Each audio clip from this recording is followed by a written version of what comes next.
Welcome to Swami Vivekananda digital classes. तर विद्यार्थी मित्रांनो, मला माहिती आहे तुम्ही आता 8वी मध्ये शिकत आहात किंवा 7वी मध्ये शिकत आहात आणि तुम्हाला NMMS या शिष्यवृत्ती परीक्षेची तयारी करायची आहे. पण तुम्हाला समजत नाहीये की आपला याचा सिलेबस काय आहे, पेपर कोणता आहे, पेपर किती आहे, पेपरमध्ये क्वेश्चन कशा प्रकारचे विचारतात, हे सर्व जे प्रश्न तुमच्या मनामध्ये आलेले आहे या प्रश्नांचे उत्तर आपण तुम्हाला आता या व्हिडिओमध्ये देणार आहे. जसे प्रश्न तुमच्या मनामध्ये आलेले असतील, कशी असते ही परीक्षा, बरोबर, त्यानंतर किती पेपर असतात, किती विषय असतात, असे असंख्य प्रश्न तुमच्या मनामध्ये असतील, मान्य आहे मला.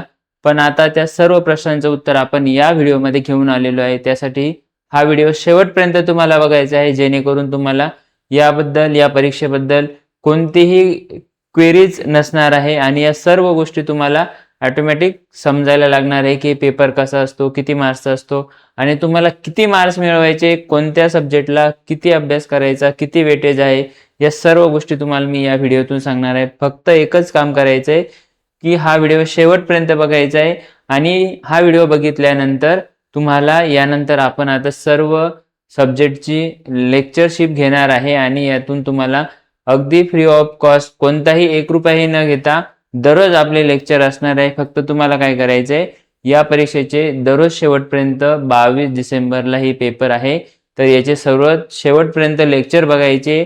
आता तुम्ही एकही लेक्चर मिस करायचं नाही. तर विद्यार्थी मित्रांनो, आता आपण चला परीक्षेचे स्वरूप काय आहे ते बघूया आणि त्यानंतर आपण तुम्हाला समजेल की काय.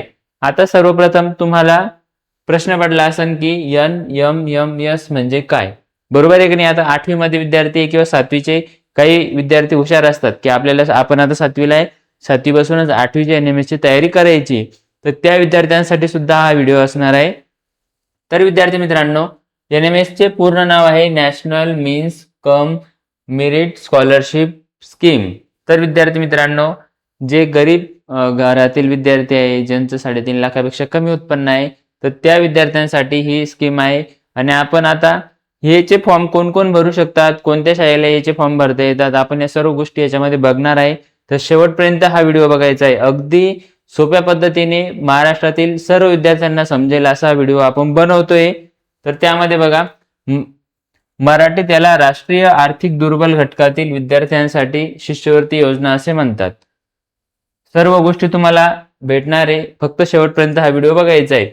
ही केंद्र शासनाची शिष्यवृत्ती योजना असून आर्थिकदृष्ट्या दुर्बल घटकातील हुशार विद्यार्थ्यांना पुढील शिक्षणासाठी आर्थिक मदत मिळावी हा या योजनेचा मुख्य उद्देश आहे. तर बघा विद्यार्थी मित्रांनो, ही केंद्र शासनाची शिष्यवृत्ती आहे, याच्यामध्ये राज्य शासनाचा काही हस्तक्षेप नाहीये.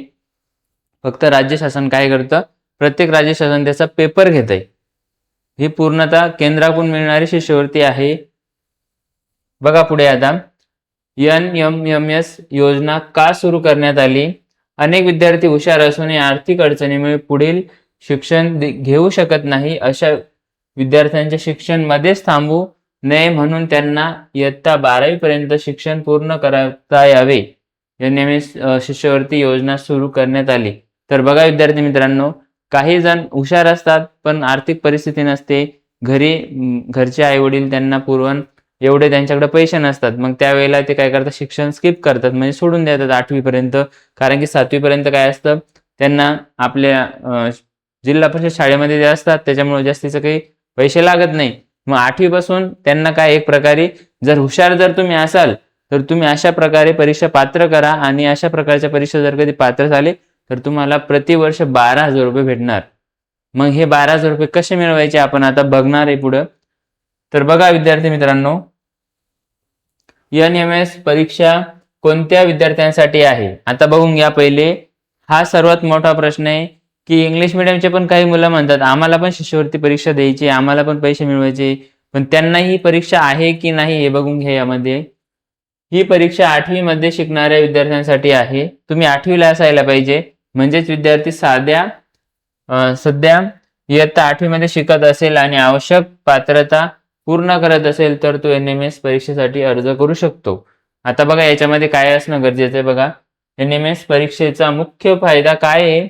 या परीक्षेमुळे विद्यार्थ्यांना पुढील शिक्षणासाठी आर्थिक मदत मिळते. त्यानंतर आर्थिक अडचणीमुळे शिक्षण सोडण्याची शक्यता कमी होते. विद्यार्थ्यांमध्ये स्पर्धात्मक परीक्षेची तयारी करण्याची सवय लागते आणि बुद्धिमत्ता, तर्कशक्ती आणि शालेय विषयांचे ज्ञान मजबूत होते. तर बघा, जर कधी पैसे नसले आपल्याकडे तर आपण काय करतो, स्किप करतो, सोडून देतो. पण जर तुम्हाला जर हुशार असले आणि तुम्हाला शिष्यवृत्ती मिळाली तर तुम्हाला काय वाटेल की आपल्याला पुढच्या वर्षीची पण शिष्यवृत्ती मिळाली पाहिजे. त्यासाठी आपण शाळेत जायला पाहिजे दररोज, बरोबर आहे ना? तर त्यासाठी आपण आता बघा पुढे NMS मध्ये निवड झाल्यानंतर काय मिळते. आता काय मिळते बघा, याच्यामध्ये पण सांगितलं तुम्हाला. NMS परीक्षेत गुणवत्ता यादीत आलेल्या विद्यार्थ्यांना 12वी पर्यंत शिष्यवृत्ती मिळते. 12वी पर्यंत शिष्यवृत्ती कशी मिळते? दरमहा आपल्याला किती रुपये भेटतात? तर दरमहा आपल्याला 1000 रुपये भेटतात. काय भेटतात? 1000 रुपये भेटतात. मग असे आपल्याला एका वर्षाचे पूर्ण 12,000 रुपये भेटतात. तर 4 वर्षात एकूण आपल्याला 48,000 रुपये भेटतात. बरोबर आहे का नाही? आता म्हणजे 12 चौक किती होतात? 12 गुणिले 4, 12 चौक 48,000 रुपये तुम्हाला भेटतात. हे पूर्ण टोटल 9वी, 10वी, 11वी, 12वी असे 4 वर्ष भेटतात. त्याला काही अटी आहे. 10वी, 11वी, 12वी जर तुम्हाला ही शिष्यवृत्ती जर पुढे भेटायची असेल तर त्याला काही अटी पूर्ण कराव्या लागतात. म्हणजे तुम्ही डायरेक्ट 8वी मध्ये एकदा पात्र झाले तर तुम्हाला कंटिन्यू 4 वर्षही भेटेलच असं नाहीये. तुम्हाला काही त्याच्यामध्ये कंडिशन असतात, त्या पूर्ण कराव्या लागतात. तर बघा, NMS परीक्षेचा मुख्य फायदा काय आहे? या परीक्षेमुळे आताच बघितलं आपण, खूप सारा फायदा आहे त्याचा. त्यानंतर बघा पुढे, NMS परीक्षा कोण आयोजित करते? आता महाराष्ट्रात राज्यातील NMS परीक्षा महाराष्ट्र राज्य परीक्षा परिषद पुणे यांच्या माध्यमातून आयोजित केली जाते. NMS परीक्षेसाठी कोण पात्र आहे? आता कोण पात्र आहे बघा, याच्यामध्ये पहिले समजून घ्या. महाराष्ट्र राज्यातील शासकीय, शासनमान्य, अनुदानित किंवा स्थानिक स्वराज्य संस्थांच्या शाळांमध्ये त्या 8वी मध्ये शिकत असणारे नियमित विद्यार्थी आवश्यक अटी पूर्ण करत असल्यास परीक्षेला बसू शकतात. आता म्हणजेच काय? पहिली गोष्ट म्हणजे जिल्हा परिषदचे विद्यार्थी बसतात आणि दुसरे म्हणजे अनुदानित शाळा, अनुदानित संस्था ज्या असतात, ज्या शाळेच्या शिक्षकांना सरकार पेमेंट देतं, तर त्या शाळेतीलच विद्यार्थी हे फॉर्म भरू शकतात. ऐकून घ्या आता पुढं. त्यानंतर पालकांचे वार्षिक उत्पन्न किती असावे? तर आई वडिलांचे दोघांचे मिळून वार्षिक उत्पन्न 3.5 लाख रुपयापेक्षा कमी असले पाहिजे. 3.5 लाख रुपये उत्पन्न गरीब शेतकऱ्याचं नसतं. त्याच्यामुळे भरपूर साऱ्या विद्यार्थ्यांनी याचे फॉर्म भरलेच पाहिजे आणि प्रति वर्ष 12,000 रुपये तुमचे स्वतःचे हक्काचे तुम्ही हुशार असले तर तुम्हाला नक्की भेटले पाहिजे. त्यानंतर बघा पुढे, उत्पन्नाचा दाखला कोणत्या वर्गाचा किंवा वर्षाचा असावा? त्यानंतर NMS 2025-26 पालकांसाठी आर्थिक 24-25. आता इथं आपल्याला काय करायचंय? 25-26चं वर्ष आहे. उत्पन्नाचा दाखला आवश्यक आहे. इयत्ता 7वी मध्ये किती गुण आवश्यक आहेत त्यांना? तर कमीत कमी तुम्हाला सामान्य विद्यार्थी असेल तर 55 गुण असले पाहिजे आणि SC STचा 50 गुण असले पाहिजे. तुम्ही सांगा मला, जर तुम्ही ह्या परीक्षेसाठी बसताय आणि तुम्हाला वाटतं की आपण ह्या परीक्षेमध्ये पात्र होऊ शकतो, याचा अर्थ तुम्हाला कमीत कमी 80% जास्त 7वीला मिळालेले असेल, तेव्हाच तुम्ही ते धाडस करणार आहे. त्यामुळे भरपूर साऱ्या विद्यार्थ्यांनी परीक्षेला बसायचं आहे. मिळवून उत्तीर्ण होणे आवश्यक आहे. बरं, ठीक आहे. तुम्हाला या गोष्टी सर्व समजताय. कोणत्या विद्यार्थ्यांना NMS परीक्षेला बसता येते पण शिष्यवृत्ती मिळत नाही? आता तुम्ही म्हणाल की आम्हाला बसायचंच आहे, पण तुम्ही बसू शकतात पण तुम्हाला शिष्यवृत्ती भेटत नाही. कोणत्या शाळांना भेटत नाही बघा, खालील प्रकारच्या विद्यार्थ्यांना परीक्षेला बसता येऊ शकते मात्र ते शिष्यवृत्तीसाठी पात्र नसतात. आता बघा, कोण पात्र नाही राहत? विना अनुदानित शाळेतील विद्यार्थी, म्हणजे इंग्लिश मिडियमचे विद्यार्थी जे असतात तर त्यांना हे पेपर देता येतात पण त्यांना शिष्यवृत्ती भेटत नाही. त्याच्यामुळे ते फॉर्म भरतही नाही आणि त्यांना ती शिष्यवृत्ती भेटतही नाही. केंद्रीय विद्यालयातील विद्यार्थी यांना पण भेटत नाही. जवाहर नवोदय विद्यालयातील विद्यार्थी, म्हणजे नवोदयला जे लागतात तर ते विद्यार्थ्यांना सुद्धा ही जी NMS ची शिष्यवृत्ती असते ती भेटत नाही. सैनिकी शाळेतील विद्यार्थी यांना सुद्धा या परीक्षेला बसता येतं, पेपर देता येतो, पण शिष्यवृत्तीसाठी ते पात्र झाले तरी त्यांना शिष्यवृत्ती भेटत नाही. कारण की ऑलरेडी गव्हर्नमेंट यांना सर्व खर्च त्यांचा करतं, कारण की खाणे पिणे राहणे शिकवणे जवाहर नवोदयमध्ये सर्व फ्री राहतं त्यांना. त्याच्यामुळं गव्हर्नमेंट काय म्हणते की तुमचा शिक्षण थांबू नये म्हणून आम्ही ही शिष्यवृत्ती तुम्हाला प्रति वर्षाला 12,000 रुपये देतोय. पण ते ऑलरेडी ते शिक्षण कशात घेताय? नवोदयच्या शाळेमध्ये घेताय. शासकीय वसतिगृहाच्या ठराविक सुविधा घेणारे विद्यार्थी. आता जे वसतिगृहामध्ये म्हणजे हॉस्टेलला जर कधी असेल गव्हर्नमेंटच्या, मग गव्हर्नमेंट त्याला सर्व फंडिंग करते, पैसे पुरवते, तर मग ते आपल्याला असे वेगळे 12,000 रुपये प्रतिवर्ष देणार नाही. बरोबर आहे का नाही? NMS परीक्षा किती गुणांची असते? आता ऐकून घ्या, हे सर्वात महत्वाचं आहे. आता याच्यामध्ये परीक्षेमध्ये 2 पेपर असतात. पेपर 2 असतात. पहिला पेपर असतो सॅट आणि दुसरा असतो मॅट. कोणता असतो? मॅट असतो. आणि पहिला पेपर सुद्धा बघा इथं लिहून दिलेले, मॅट आहे पहिला आणि दुसरा आहे सॅट. यामध्ये 90 गुणाचा पहिला पेपर असतो, दुसरा 90 गुणाचा असतो आणि एकूण तुम्हाला 180 गुण पैकी गुण मिळतात. किती असतात? 180 प्रश्न असतात आणि 180 गुण असतात. मग त्याच्यापैकी तुम्हाला आपल्या राज्यावाईज जिल्ह्यावाईज मेरिट लागते. मग तुम्हाला हार्डली किती मार्क्स असणं गरजेचे आहे? तर जवळपास आपल्या संभाजीनगरसाठी 110 मार्क्स पाहिजे. 180 पैकी 110 मार्क्स तुम्हाला जास्तीचे काही अवघड नाही आहे. चांगलं व्यवस्थित जर कधी तुम्ही ठरवलं की आता मला या परीक्षेमध्ये पात्र व्हायचंच आहे आणि मी जवळपास तुम्हाला 140 पेक्षा जास्त मार्क्स घेऊन दाखवेल आणि मला या शिष्यवृत्तीमध्ये पात्र होऊन माझ्या आईवडिलांना मला आर्थिक बोजा त्यांच्या डोक्यावर द्यायचा नाहीये आणि मी माझं शिक्षण स्वतःच्या कष्टाने करेल. जी गव्हर्नमेंट मला शिष्यवृत्ती देईल त्यावर मी माझं शिक्षण करेल. 9वी 10वी 11वी 12वी कुठेही फीस मला घरच्यांकडून मागण्याची गरज पडली नाही पाहिजे. समजतंय का? एकदम सोपी परीक्षा आहे आणि तुम्हाला मेहनत घेतली तर तुम्ही नक्की त्यामध्ये पात्र व्हाल. बघा, तुम्ही म्हणाल मग काय आता एक त्याच्यात मुद्दा आहे की तुम्ही फक्त 72 मार्क्स असता का? 72 मार्क्स जर मिळवले तर तुम्ही त्याच्यामध्ये पास होतात. पास झालं म्हणजे तुम्हाला शिष्यवृत्ती भेटत नाही. पास झालं म्हणजे फक्त शिष्यवृत्ती भेटत नाही, तर तुम्हाला त्यामध्ये पात्र व्हावं लागतं. पात्र होण्यासाठी तुम्हाला कमीत कमी प्रत्येक जिल्ह्यावाईज मेरिट लागते. तर आपल्या संभाजीनगरची मेरिटमध्ये जवळपास 110 पेक्षा जास्त मार्क्स पाहिजे तुम्हाला. तेव्हा तुम्ही त्या पात्रच्या यादीमध्ये येतात. अन्यथा येत नाही. फक्त तुम्ही तुमच्याकडे पास म्हणून एक तुमचं सर्टिफिकेट असतं. समजलंय का? तुम्हाला त्याच्यामध्ये पात्र होण्यासाठी 110 पेक्षा जास्त मार्क्स घ्यावे लागतात. तेव्हा तुम्ही त्यामध्ये 12,000 रुपये प्रतिवर्ष मिळवू शकतात. समजतंय का? त्यानंतर बघा पुढे. मग आता तुम्ही म्हणाल की हे जे 2 पेपर आहे मॅट आणि सॅट, मग त्यांच्यामध्ये नेमकं काय विचारलं जातं? बघा आता मॅटमध्ये काय विचारले जाते? तर मॅट म्हणजेच काय? आपले मेंटल ॲबिलिटी टेस्ट, हे त्याचं फुल फॉर्म आहे. यामध्ये विद्यार्थ्यांच्या भौतिक व तांत्रिक शिक्षणाची चाचणी घेतली जाते.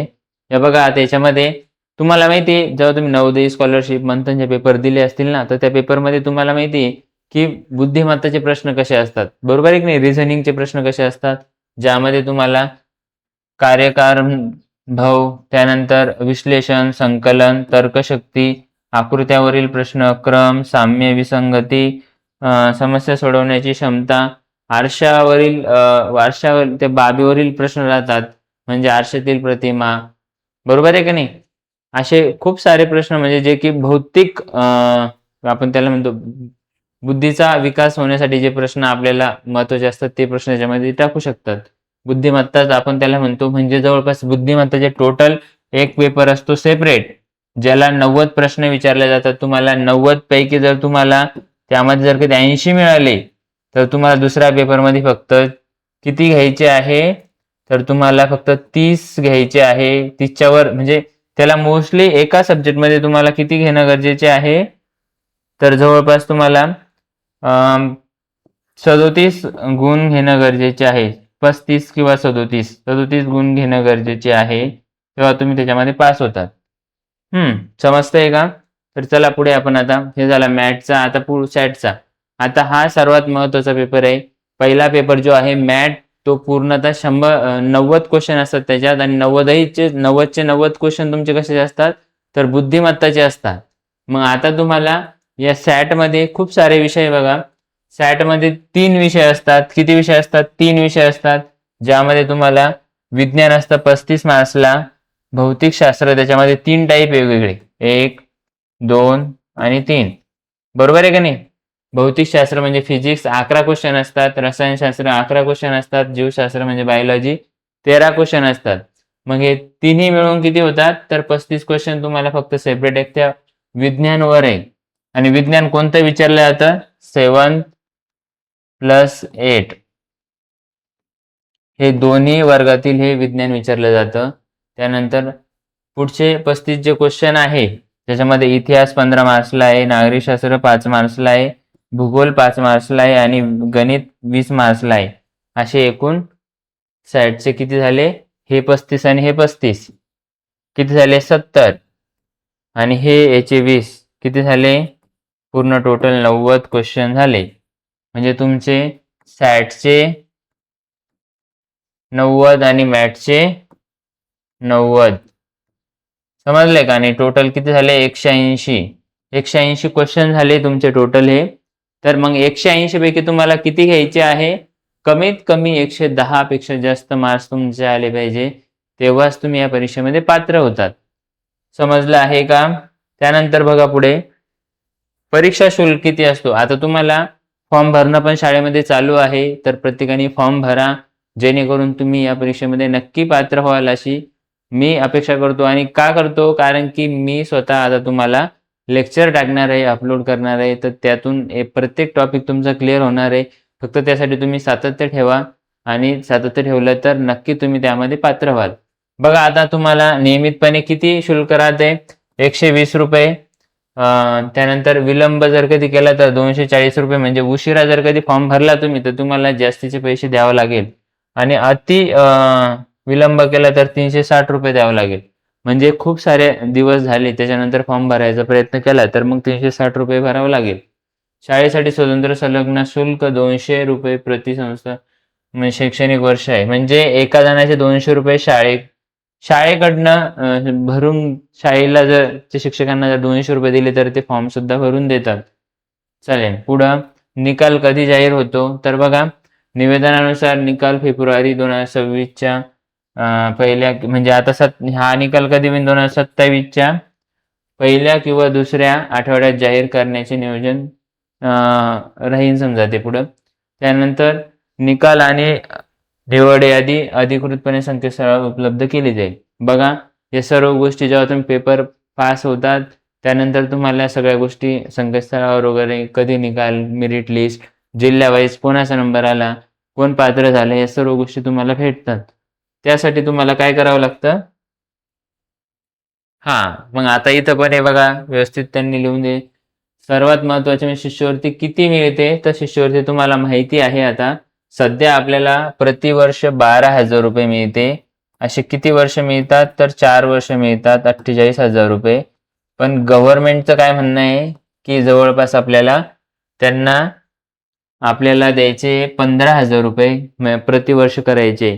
15,000 रुपये प्रतिवर्ष जर कधी केले त्यांनी ह्या वर्षीला तर मग आपल्याला किती होतात? 15 चोक 60,000 रुपये आपल्याला भेटतात. समजलं आहे का? पण यासाठी तुम्हाला काय करावं लागतं? 9वी ते 12वी पर्यंत 4 वर्ष शिष्यवृत्ती मिळते. त्यानंतर एकूण संभाव्य 47,000 रुपये भेटतात. पण आता ह्या वर्षीपासून कदाचित 15,000 रुपये वर्ष सुद्धा करणार आहे. कारण की खूप सारे गव्हर्नमेंटच्या रूलमध्ये आहे की आता यावर्षी वाढवणार आहे म्हणून. म्हणजे विद्यार्थ्यांना 39,000 रुपये शिष्यवृत्ती मिळू शकते. त्यापेक्षा जास्त आता मी सांगितलंच तुम्हाला या वर्षीपासून कदाचित 15,000 रुपये प्रतिवर्ष होणार आहे. त्यानंतर शिष्यवृत्ती सुरू ठेवण्यासाठी काय करावे लागते? तर मला तर वाटतं एकदा पात्र होणं गरजेचं आहे. पण मग झाले तुम्ही आता अभ्यास करणारच आहे तर मग आता बघूनच घेऊ. शिष्यवृत्ती मिळाल्यानंतरही काही अटी पूर्ण करणे आवश्यक आहे. 9वी मध्ये प्रथम संधीमध्ये उत्तीर्ण व्हावे. 9वी मध्ये तुम्हाला जवळपास म्हणजे 60% पेक्षा जास्त गुण मिळालेले पाहिजे तरच तुम्ही ते 9वीची शिष्यवृत्ती तुम्हाला भेटते. आणि 10वीची पण शिष्यवृत्ती पण जर पाहिजे असेल तर त्या 10वी मध्ये पण तुम्हाला काय करावं लागतं? 60% पेक्षा जास्त गुण मिळवावे लागतात. आणि SC ST विद्यार्थ्यांना इयत्ता 10वी मध्ये 55% गुण मिळवावे लागतात. म्हणजे त्यांनी 5% जरी कमी गुण मिळवले तरी त्यांना ती शिष्यवृत्ती प्राप्त होते. 11वी मध्ये प्रथम संधीमध्ये उत्तीर्ण व्हावे लागते. म्हणजे त्यांना 11वी मध्ये पण 60% पेक्षा जास्त गुण मिळाले पाहिजे तेव्हाच आपल्याला ती शिष्यवृत्ती भेटते. समजतं आहे का सर्वांना? एकदम सोप्या पद्धतीने आणि तुमचे जेवढे पण प्रश्न होते तेवढे सर्व प्रश्न मी बोर्डवर लिहिले होते आणि त्याचे आन्सरही तुम्हाला दिले. आशा करतो की आता सर्व जणांना NMMS ही जी स्कॉलरशिप आहे, शिष्यवृत्ती आहे, याबद्दल सर्व गोष्टी तुमच्या क्लिअर झालेल्या असेल. तुम्हाला किती रुपये भेटतात, अभ्यास कसा करायचा, 2 पेपर असतात, 2 पेपरमध्ये काय-काय सिलेबस असतो, तुम्हाला ते पण सांगितले मी कशाप्रकारे करायचं. आणि त्यानंतर आता हा व्हिडिओ मी तर अपलोड करणारच आहे. यानंतर आता चॅप्टर वाईज मी सर्व तुम्हाला लेक्चर देणार आहे. तर प्रत्येकाने एकच अपेक्षा आहे की तुम्ही हा आपले जे व्हिडिओ आपण टाकणार आहे, तर ते व्हिडिओ तुम्ही कंटिन्यू बघायचे. धन्यवाद.